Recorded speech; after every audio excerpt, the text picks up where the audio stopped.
đam tới bộ mẫu phó ban chờ vì ọt miền khé ọt miền ơi gió đam tay á việc đang ta chui dương ơi lúa ban chờ mua á យើងចង់បានក្របពូជបន្លែដែលមានគុណភាពធន់ទ្រាំនឹងអាកាសធាតុហើយបានតម្លៃទាបទៅដល់ដៃកសិករនៅប្រើប្រាស់ផ្ទាល់ ជំរាបសួរខ្ញុំបាទឈ្មោះ Lokin Sri ម្ចាស់អាជីវកម្មក្របពូជបន្លែខ្មែរហើយកាត់ថា K-Acid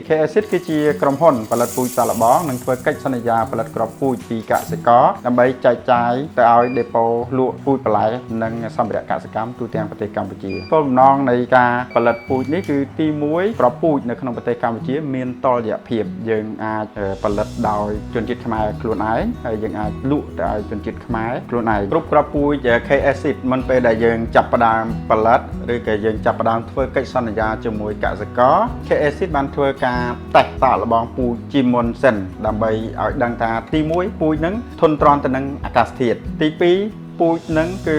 វាផ្លែមកឬក៏ដើមរបស់វាមកសមស្របទៅនឹងទីផ្សារក្នុងប្រទេសកម្ពុជាទី3ពូជហ្នឹងគឺ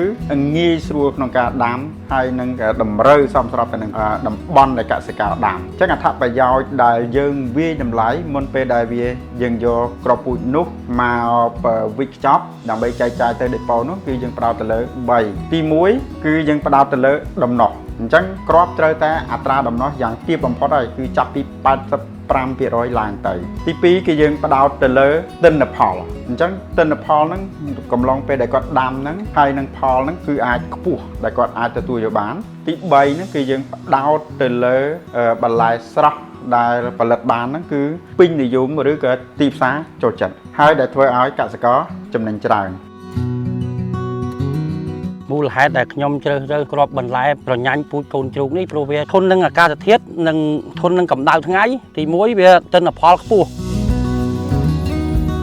រនងមូលលោបហើងពូជជ្រូកនេះវាគុណភាពល្អធន់នឹងថ្ងៃដាំទៅប្រមូលផលបានច្រើនវាអត់មានខែអត់មានអីយ៉ាងដាំទៅវាដឹងថាជួយយើងឲ្យលូតលាស់បានច្រើនមួងណាពូជហ្នឹងណា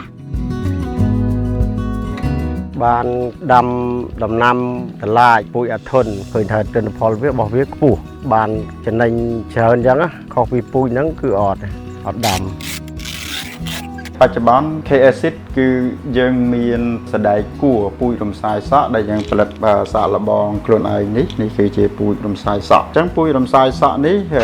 អត្ថគុណតម្លៃរបស់វាគឺល្អខ្លាំងគឺវាទី1វាធន់នឹងអាកាសធាតុទី2គឺងាយស្រួលដាំបើសិនជាទិន្នផលកសិករគាត់ដាំចន្លោះគុំក្នុងកម្លាត4ទឹកក្នុងមួយដើមអញ្ចឹងកសិករក្នុងមួយហាត់គាត់ទទួលផលបានចន្លោះពី55តោនទៅ